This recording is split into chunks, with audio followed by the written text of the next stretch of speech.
Law of equi marginal utility के through जब हम एक्सप्लेन करेंगे कंज्यूमर्स इक्विलिब्रियम को, तो in case of one commodity M U X divided by P X is equal to M U M हो जा रहा है। तो यहाँ पर एम यू एम कॉन्स्टेंट है, ठीक है, मान लेते हैं कि ये इज इक्वल टू 1 है। तो यहाँ पर ये इक्विलिब्रियम कंडीशन हो जाएगा M U X is equal to P X, ये वाला, ठीक है। तो in case of two commodities, यहाँ पर बेसिकली हम टू कमोडिटीज़ को एक्सप्लेन करेंगे तो law of equi marginal utility के थ्रू।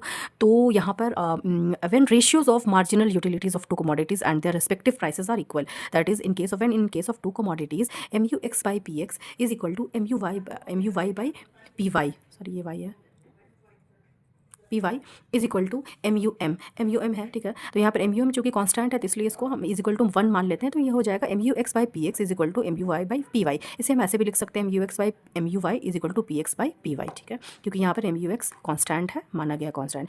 तो in case of two commodities ये कंडीशन है M U X by P X is equal to M U Y by P Y.